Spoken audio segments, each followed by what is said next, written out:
everybody, a warm welcome to Wisdom from North. My name is Janica and I'm here today with a brilliant man. His name is Freddy Silva.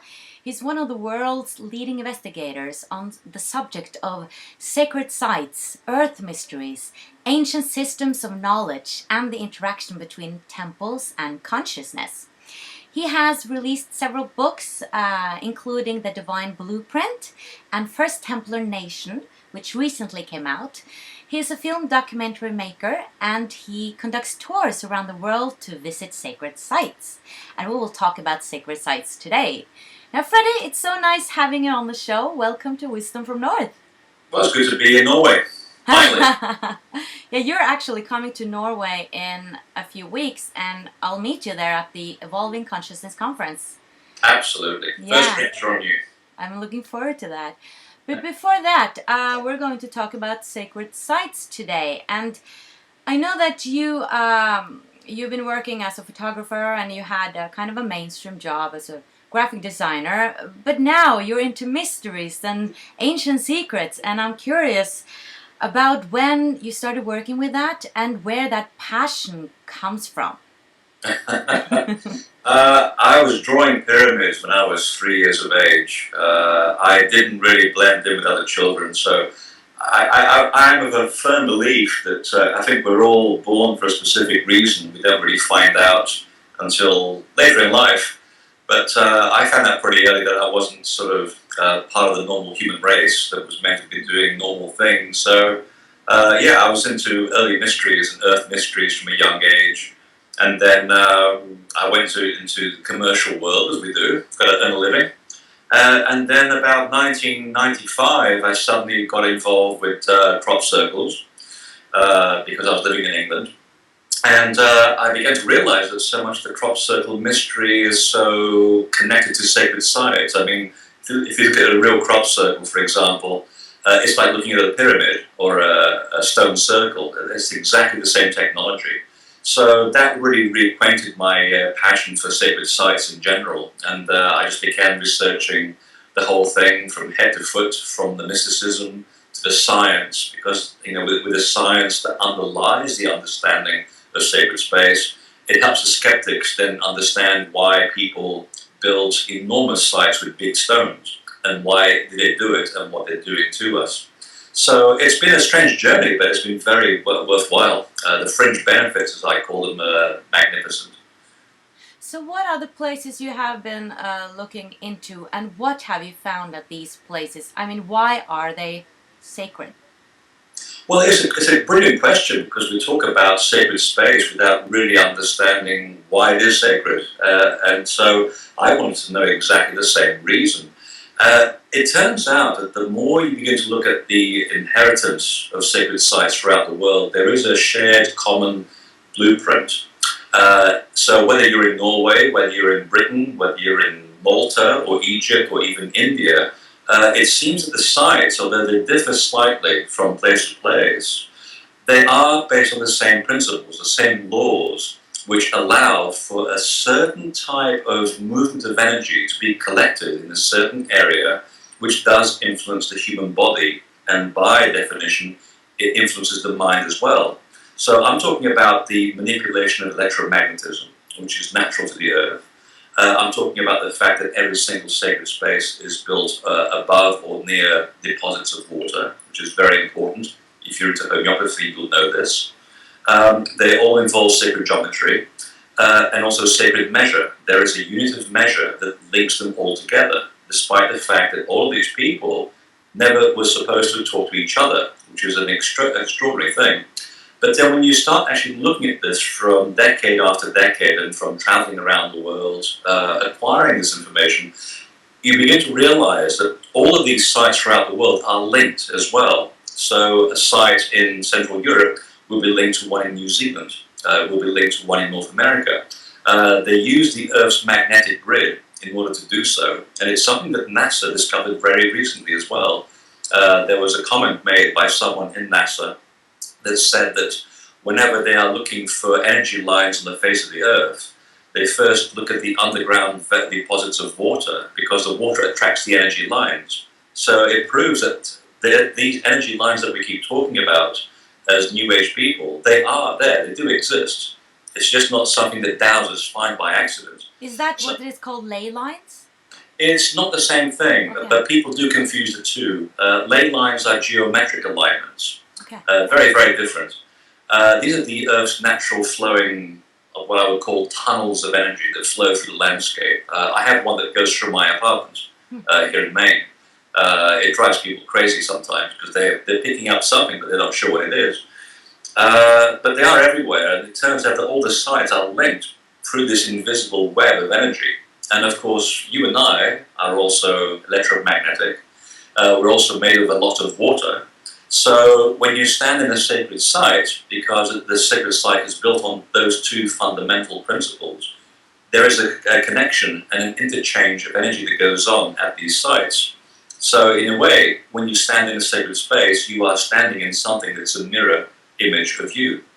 The rest of it is all down to how the site is tuned, how it's shaped, how its geometry defines the stones. Because then that's when the differences start occurring. For example, if you've ever been to Egypt, and there's lots of pyramids, each one of them is subtly different. And each person that goes to Egypt will either like the Great Pyramid, or they'll like the one next door, or they'll like the Ben Pyramid, or the Red Pyramid. But not all the same ones, because they're all different. They're all different geometries, and each one was designed to elicit a different effect on the person that was visiting. And that's why you are drawn to these places. You're subconsciously picking up something that the sacred site has that's saying to you, your body's missing something. It's out of balance with nature or with yourself. So this is what you call being dis-eased with your environment. Okay, you're not at ease with your environment. So one year you feel like suddenly booking a tour and going to Egypt to see a pyramid for no reason.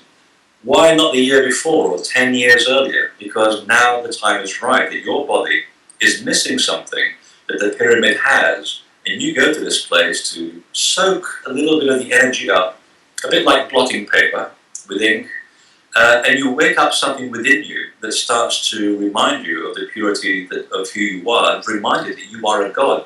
And in some of the temples throughout the world, there are these inscriptions on the walls that say that the place is built to make you exactly like a shining star and like a god. So it's really to remind yourself that you can do this. You are a temple within yourself. But until you learn how to work the magic inside you, you have to go to these places so that they can remind you that you can do it. So how did you find this out? Have you measured the electromagnetic field, or is that possible to do? Oh, absolutely. I just pay people a lot of money to do that. I'm a dowser by trade. A lot of people don't believe in dowsing, but oil companies use dowsers every day to look for underground deposits of oil. Gold companies use dowsers to locate deposits of gold and so on. So obviously something works. Even the military in the Second World War, in Hungary and Czechoslovakia, the American military have used dowsers to locate booby traps, bombs, and so forth. That doesn't always work for everybody, for the skeptics. So there have been a few people in the last 50 years who actually have gone to sacred sites, and there's one very famous incident that happened in France. And it was a place called Karnak. In fact, I just came back from there. It's an incredible space. It's probably the one place on Earth that has the most concentrated number of sacred sites anywhere in one location. And the Karnak stone rows, there are at least 11 of them. They are made up anywhere between 2,000 and 3,000 stones each. They are impressive. So there was this man called Pierre Moreau. He was an engineer, and he asked himself the same question. Is it true that these New Age crazy people are talking to the stones because they can hear something or they can feel something? And because we're electromagnetic, and the stones may be electromagnetic, is there an exchange of energy that's taking place that's allowing them to have visions, altered states of consciousness, and maybe the voices that they're hearing really are true? So he looks at it from the point of view of the skeptic. So he takes measuring equipment, and he finds of most things that, one, the stones are located on highly seismic areas, so they're always in a state of movement, they're in a state of vibration. The stones are very specific. They are always coming from at least 60 miles away. despite the fact that there was obviously good stone right there. So the composition of the stone is important, and the composition is all granite with a lot of quartz. And there's a specific type of quartz that retains memory. So quartz is wonderful because if you throw electromagnetism at it, it remembers the energy of the electromagnetism. And he said that at certain times of the day, those large standing stones called the menhirs, and there's a lot of them around. In fact, I believe there's one in southern Norway, if I'm not mistaken. These stones that look like they're very hard, very tall, they're not doing anything, they recharge an energy every 70 minutes. They literally are breathing, they soak up energy, and then they discharge it. And there are people who go up to these stones, and they'll touch them, and they'll get a hell of an electric shock, because these things literally are alive. So this is just the beginning of how we began to realize that these sacred sites are living organisms, just like the Egyptians told us years ago. And when you interact with them at the right moment in time, and you connect with them as one being to another, there is an exchange of energy that takes place. So no wonder people get healed, and no wonder people start hearing things and seeing imagery, because that's what's happening. The energy field of these stones is stimulating your energy field in your brain, and you start seeing images, you start hearing voices. So you're not mad. These things really are happening for real. Wow. And it has something to do with sacred geometry as well. Now, what is that? I'm having my mathematical exam on Monday, and I don't think I can mention that. I just have to say geometry. You better start practicing. But what is sacred geometry? Sacred geometry really comes from the observation of nature. It happened, as far as I can tell, in the very early Egyptian era, when the mathematicians and the astronomers were obsessed with looking at the heavens. And they found something quite incredible. They found that the planets in the solar system move around each other in a very harmonious pattern. Now, we know today that the patterns are elliptical. The orbits are elliptical. And there's a short orbit and a longer orbit. But something magical happens when you take those two orbits and you make them into perfect circles. So when you take the orbit of the Earth around Venus, for example, and make it into a perfect orbit, the space that divides the two planets is defined exactly by a pentagram. And because the objects up in the sky were considered to be living organisms, they considered them to be gods in the early days. They realized that all the planets can be defined to each other by this harmonious movement of straight lines, and that's where the word sacred geometry comes from.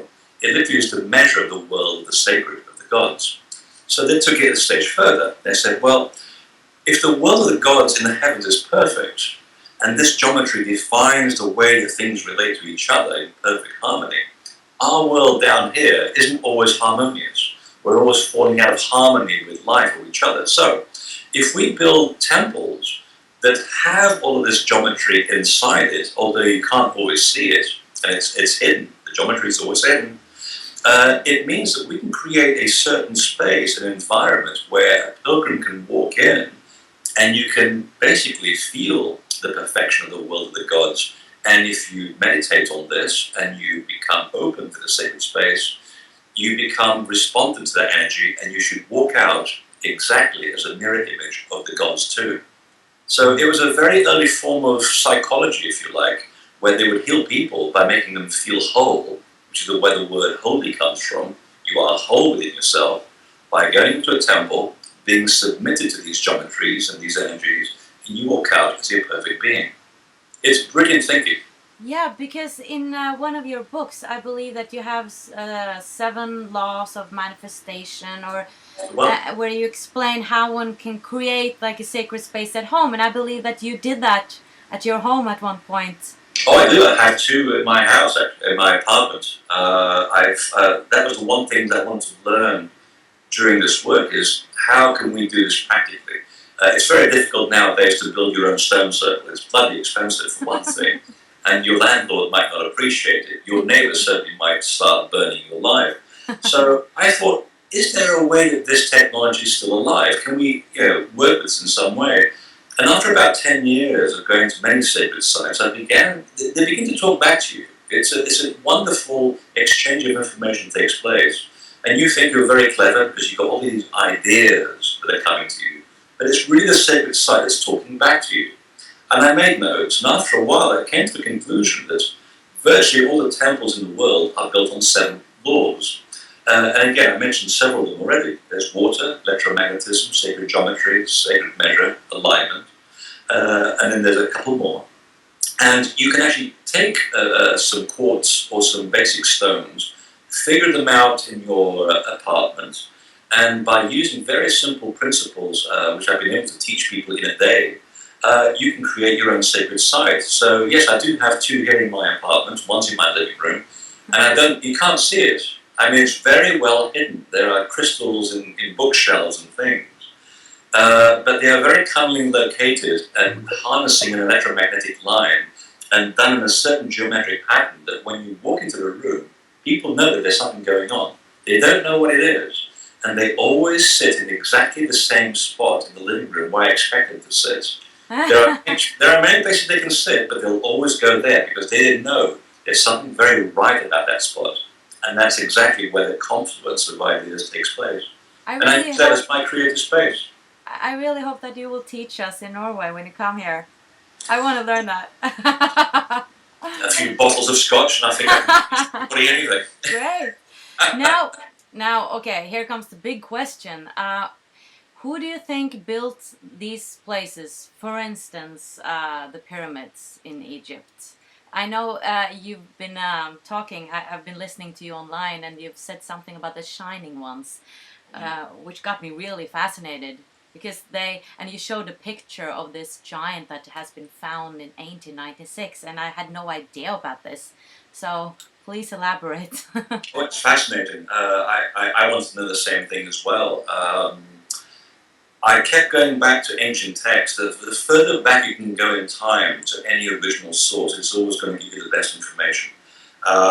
The more you get to the nearer to the 21st century, the more the information is diluted. So part of my research, and why it takes so long for me to write anything, is to go as further back as I possibly can to find people that were close to the knowledge, to the truth, or at least their version of the truth. And the more I looked into ancient Egyptian texts and compared them to Native American traditions and also southern Indian myths, it turns out that these people that gave us this technology, that I call it, they appear to have been very tall.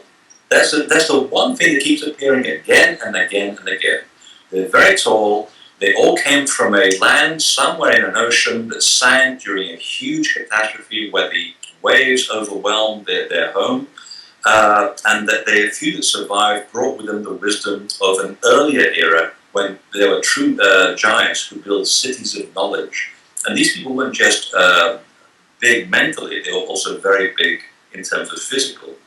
And the people that in Egypt, for example, that survived this catastrophe were called the Aku Shemsu Hor.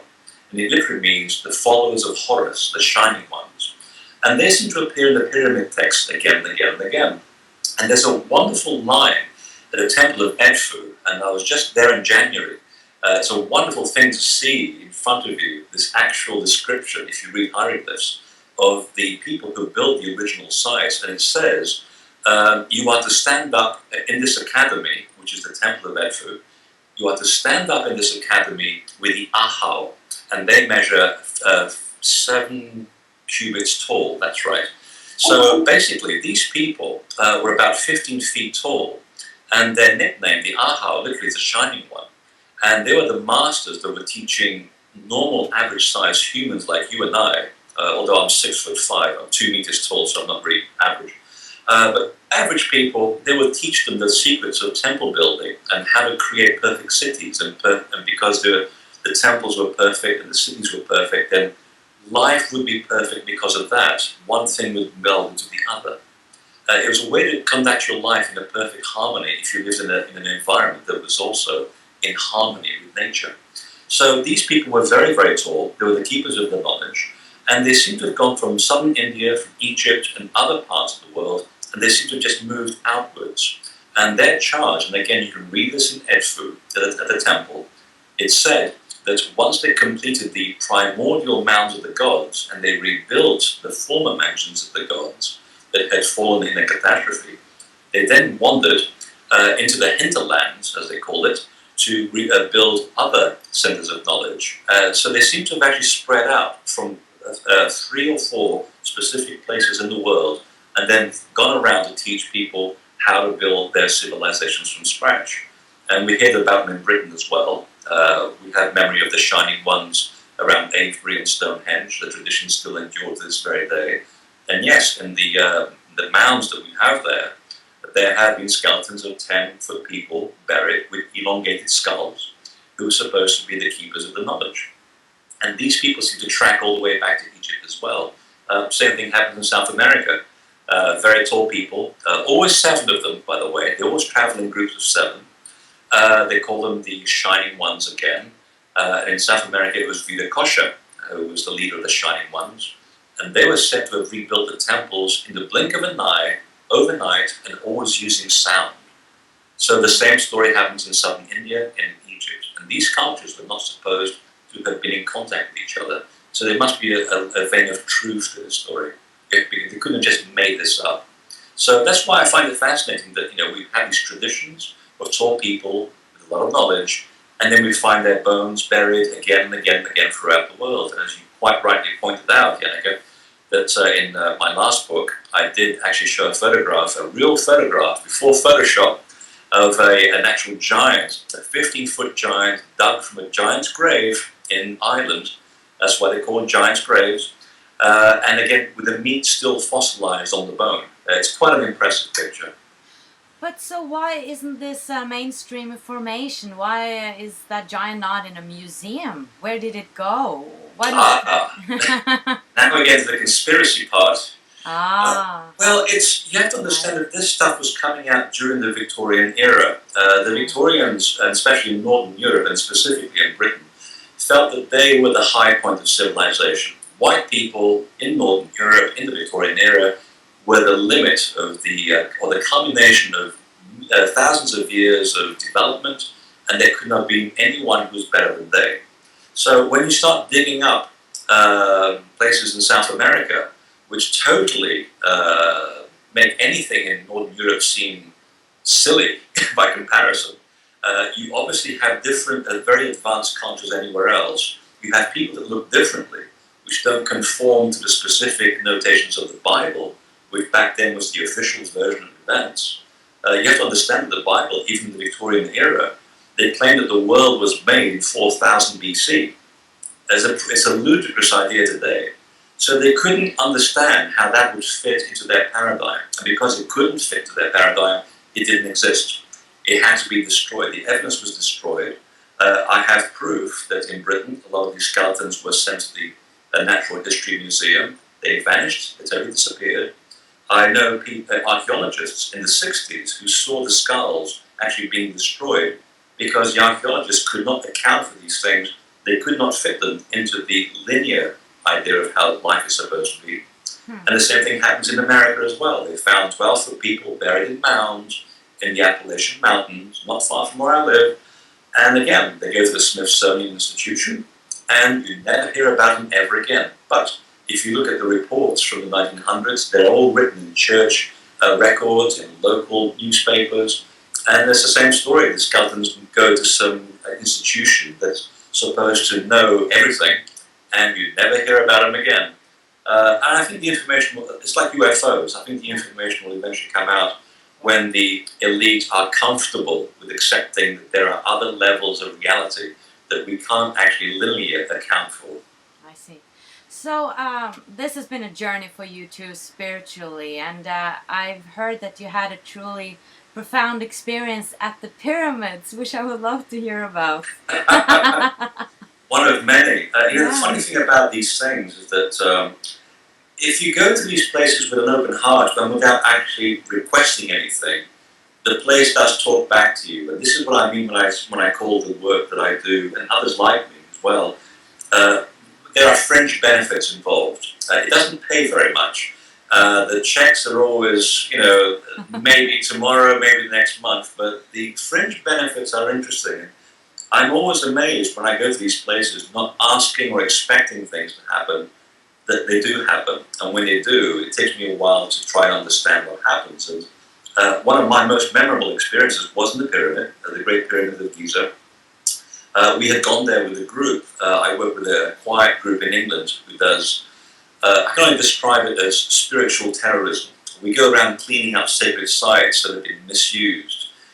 So we clear up negative energy, stuck energy, discarnate energy. And we do this very quietly. We're not looking for attention. It's part of the work. And so part of our trip was to go to Egypt and work at the sacred sites.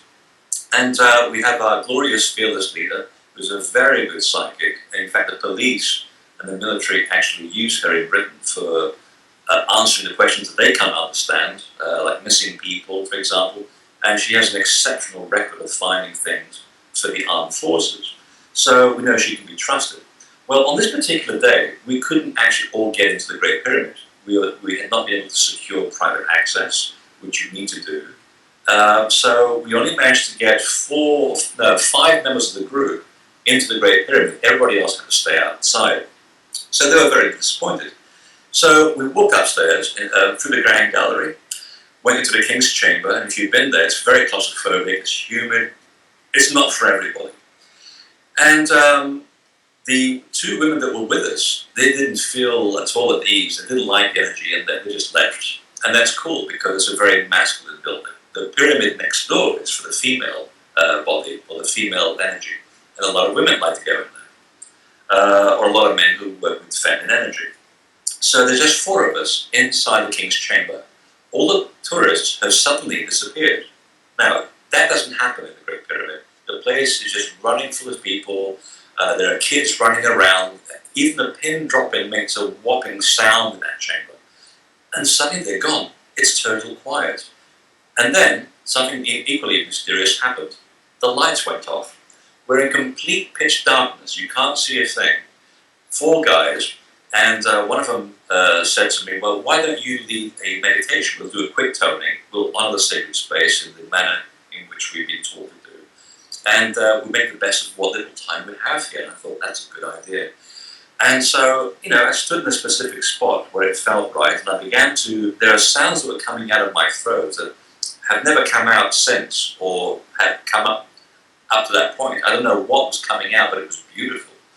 And the other 3 men were also moving, so the energy and the sound was just moving in the chamber in the most beautiful manner. I never heard them ever sing like that. And then the strangest thing happened. I saw, and remember, we're in complete darkness. There was about 30 people that moved out of the stones, dressed in white. They surrounded us in a big circle, and I can remember them as clearly as I'm seeing you now. They're very, very tall, very, very slim, and I just remember keeping singing, and they sort of bowed like this, and I just bowed back. This is really nice. I felt this wonderful feeling of unconditional love. I was not afraid. It was just totally fine. And we kept doing it, and I thought, I hope someone can see this, because I need to explain this. I think I've gone mad. Anyway, we took turns going into this sarcophagus for about 5 minutes, and then the lights come on. And we hear this very Arabic person at the bottom of the pyramid shouting, we thought, okay, I think we've pushed our luck here. Whatever happened, we've pushed our luck. Let's just get out of here. But you could tell that everybody was in shock. They've experienced something, and because being men, you don't want to talk about it. And we're going outside, and I'm looking at one of the guys, and it's clear that we want to say something to each other. And I said, all right, me first. Did you see what I saw in there? And he said, you mean all the people that came out of the stones that surrounded us, all dressed in white, they're very tall? Yes, that's those. You saw them as well. I said, yes, they're clear as daylight. And the other guys saw them too. So it wasn't a figment of my imagination. We saw it as well. Wow. So it was a wonderful experience. And then when we met up with the rest of the group and our Isabel, our psychic leader, and we didn't say anything. We obviously looked like we'd experienced something and we were shocked. And she just said, well, didn't you have a wonderful surprise in there? You honored the site, and the guardians came out and basically honored you back. I thought, so it really happened? Well, of course it happened. Why do you think you're doing this? Wow. What a beautiful story. It's lovely, and like I said, if you're not expecting it, it's surprising, and it's also reassuring, because you're not making it up. It's one thing going somewhere, expecting something to happen, and because you so want it to happen, it will do in a certain way. But when you're least expecting it, that's when the sacred side talks back to you. And that's why I keep telling people, these things are alive. They're like your brothers or sisters. And if you honor them, you treat them well, they'll start talking back to you. And be careful what you ask for, you might get it. Right. But so these beings, do you have any thoughts about who they are, where they come from, if they come from other planets or other dimensions, or are they living on Earth just in another dimension, or do you have any thoughts on that? Well, it's useful to have a friend who's a very good psychic, because she does a lot of meditations and she's a trance medium. She's able to get a lot of information, and we asked exactly that. And what was told us was what science has been telling us for over 150 years, that the physical world is an illusion. All the atoms that make up this desk, this screen, you and me, we're all vibrating at a certain speed or a certain frequency, like a radio station, okay? And it gives us the illusion that we're all physical. But if you speed up the atoms in the human body, let's say we sped your atoms up by 20%, I would see you as a ghost. Oh. And if you sped it by 40%, I wouldn't see you at all. You'd be perfectly real on your level of reality, your dimension. You would walk right through me, and I would get a certain tingle, like a cold sweat. But we could not interact because the speed is totally different. And that's how it is. These people were the guardians of the building, and their energy, their memory is still in the stone. That's why those stones are very important. The quartz remembers and keeps their energy there. Wow. So if you are of a similar frequency and you resonate with the building, then there's an interchange of energy, or communicate. That's when communication takes place. You're able to see these people as though they're right next to you and perfectly physical, wow. Because the two of you are vibrating at the same frequency. So using the analogy of a radio station, it's like tuning into a different dial, a different station along the dial, and it's just shifting your adaptability, your ability to perceive, and that's when you become intuitive, perceptive, and then you'll be able to see everything that exists on another level of reality. And they're not that far away. They're much closer than you think. Yeah, and apparently they have messages for us. For instance, they are very active in England with the crop circles and Stonehenge. So what is going on in England? Is that a really power spot? Just, yeah. It's just like anywhere else in the world. Every country has its sacred sites. Okay. England, of course, the south of England is again another big concentration of ancient spots of energy. In fact, Stonehenge, I believe, was actually originally built by the Egyptians, the tall ones that moved there. And in fact, it's just been proved the original holes, the stones, are 8,000 BC, which will put them exactly at the same time as the followers of Horus, those tall people I talked about earlier, the temple builders from Egypt. It seems that they had actually moved there, and the original name for Stonehenge literally means an enclosure of obelisks. That's the oldest name. Stonehenge is very new. It's Saxon. The original name, Ambresbury, is an enclosure of obelisks, or an enclosure of light. So that's an Egyptian root name. So these people have been going around putting these sites all over the globe. They communicate from time to time. They built these places as an insurance policy because they realized that, in fact, if I can take the story back a little bit, they said in so many of the ancient texts that until humans learn to recognize their own temple, your own body, and that you are perfect, you can heal yourself, you can be like a god. You just have to believe it. Until you can believe that, we will go on building sacred sites. That's an incredible statement. So in other words, you go to these places and you are reminded that you are also a god, and you walk out of these places feeling pretty good, don't you? I mean, how many people do you know go to a sacred site and feel terrible after going there? You don't, unless they're real skeptics and they don't want to believe, and that's fine. So they built these places to remind us of our godliness, of our holiness, so that we can basically put ourselves back together. And we haven't really built anything for a couple of thousand years. We built Gothic cathedrals when the Templars came back from Jerusalem. That's the last time we as humans have actually built sacred sites. And then we forgot our connection to the earth. And that's why later in the 20th century, the crop circles started appearing. Well, my good friend Isabel, who ironically happens to live right next to Avebury in England, she vectored by accident the origin of the circle makers, and they also addressed themselves as the shining beings. And they kept saying that we have come in different forms throughout your Earth history. Sometimes we appear physically as very tall people with strange heads, but we keep appearing, and you keep forgetting. Humanity keeps forgetting the message. So now we're making designs in the fields to remind you of this magic that's all around you if you just connect with the natural world. It's not difficult. So yes, the original crop circle phenomenon basically appears. It's not new. It's been going on for 300 years. But suddenly in the 20th century, it begins to build up. And the more I researched it, in fact, my first book was entirely devoted to the crop circle phenomenon, looking at the science behind it, the hoaxing, because eventually the government of Britain did make two guys the makers of all the crop circles, which we knew was a fraud to begin with. So the whole human nature, again, goes around the crop circles. You start with this beautiful phenomenon, this religious aspect where people are having genuine experiences. There's a real science behind it, which gets debunked in the media. And then, of course, you have the knee-jerk reaction. The government makes Doug and Dave the makers all the crop circles. And then you have hoaxing. And then you have all the people who jump the bandwagon and make it into this fake religion. So again, the whole gamut in 25 years through the crop circles phenomenon has shown how humanity starts off in a very pure, unified concept, and slowly it breaks down into its usual, greed, bandwagoning, ego. So in the crop circles, in a way, they also show the entire scope of humanity and its free will to do things for the right action or for wrong action. And what the circle makers had said, and in fact what the temple builders always said, was it's a free will Earth. This is the one place in the universe where you can practice free will. So what are you going to do with this information? Here it is. You can either make it a wonderful sacred building, or you can make a fraud out of it.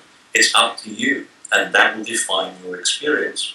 So in the end, these people are here to show us and to give us information when we use the plot. It's like having guardian angels. That's where the concept comes from.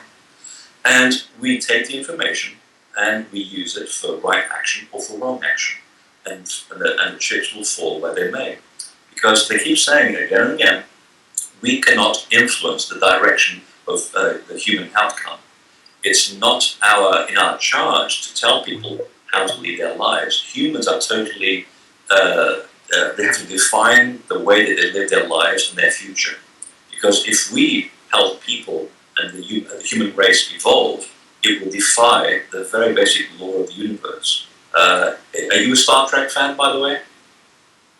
A little bit? Not so much. You may have heard about the Prime Directive. Excuse me? The one big thing about Star Trek is something called the Prime Directive. Okay. Okay, and the Prime Directive is essentially the first law of the universe. You are not allowed to intervene in the direction of another species. You can stimulate, you can suggest, and you can give things to help, but you have to stay out of sight. You have to let people figure out and determine their own future. And that comes from the producer of Star Trek having attended these seances, where he also learned from channel material the laws of the universe. And that's why people love Star Trek. They don't realize what they're actually seeing. It's not science fiction. It's universal law, and it sounds good because there's a truth behind it. Yeah, I think a lot of artists and directors are picking up on this and making movies and spreading information through that as well. But do you feel like there is a development when it comes to opening up from the governments to be more, open to these phenomena? Since you have been studying this for a long time, the crop circles, is there any kind of development? Well, they're open. They just don't want to admit it. The fear of ridicule is very, very high when it comes to academia or government circles. People don't want to be ridiculed. So slowly, there are some governments which have finally said, there's so much information out on the internet. There are so many eyewitnesses, even airline pilots who've seen crop circles appearing. I mean, there's 80 eyewitnesses who've seen crop circles appearing in broad daylight. There are aircraft pilots who've seen UFOs. So at some point, they have to say, we can't keep this quiet forever. So the Brazilian government, the Belgian government, the Swiss government, I believe the Swedish government, and to some degree the New Zealand government have already opened disclosure projects that opened all the files to observation to the public. It's only people who have fear, that work with fear, or they feel like they have something to lose, like the American government, that they're holding back as best as they can. But the tide is working against them. There's so many people that see this stuff. I mean, in England, for example, there's a wonderful case where if you talk to the local farmers, who are very skeptical, most of them, if you have a nice pint with them at a pub, they'll open up and be your best friend, and they'll start talking about all of their experiences. They'll see orbs flying through the fields, and they call them fairies or will-o'-the-wisp. We even have a video of one that nearly collided with one of their tractors, and you can see the orb actually, a tractor moving like this to avoid each other in bright daylight. So when you put this in a pub on the TV screen and everybody stops drinking, and then they start opening up, saying, "Well, we see a lot of that stuff around here. Just don't talk about it because it makes you look funny." And that's what it's all about. People do know that there's something going on. We feel it. It's just that the media doesn't pick up on it because it's overwhelmingly cynical. I used to work in the media for 20 years. I can tell you it's pretty cynical. So,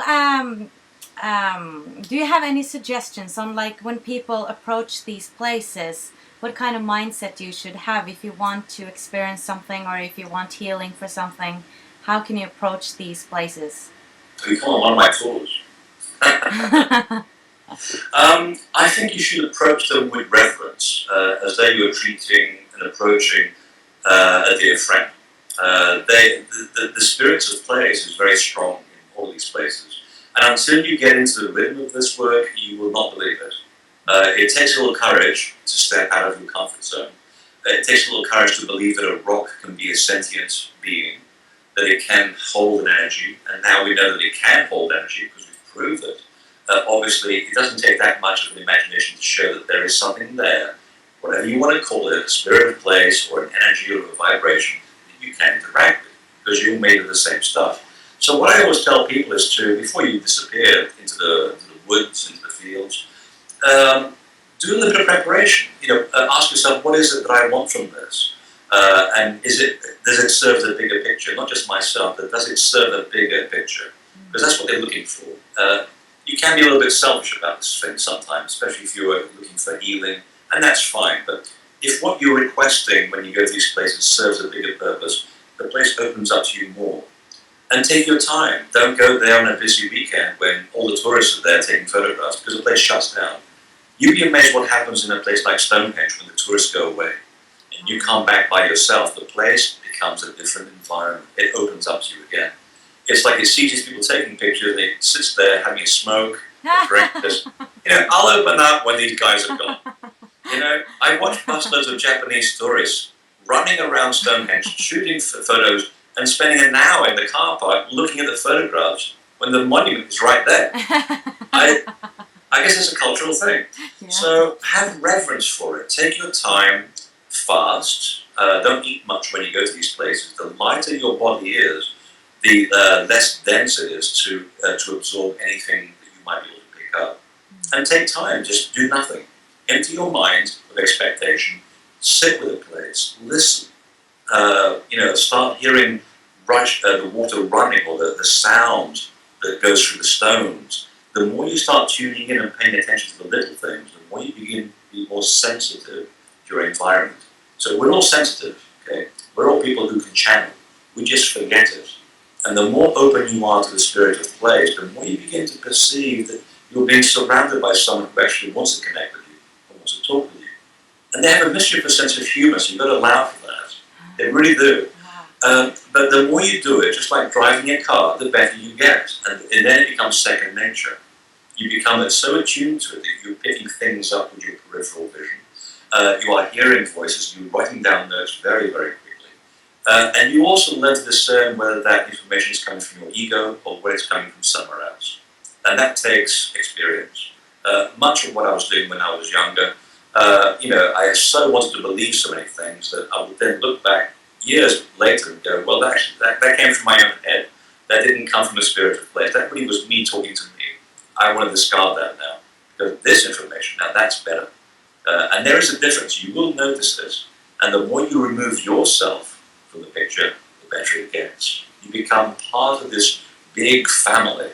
And it's there to look after you. It wants to help. It knows how difficult it is for you to be here in the physical world. I didn't realize this, and there was a psychologist in Los Angeles that discovered this quite by accident, that one of the ways that the soul comes to the physical world is by choice. Not everyone wants to come down here. The soul is like a radio station on the 1000 FM scale. Human beings are at the 88 FM. We're very dense people. And the soul doesn't like being trapped in a physical body. So for us to be down here, we've actually taken on something that most souls are saying, wow, they're brave. So they're actually in the periphery, all around us all the time, saying, look, ask us for some help, some guidance. We know how difficult it is. We can see how difficult it is. And we just ask us and we will give you some information. We're not going to solve the problem for you because that will defeat the purpose of the experience.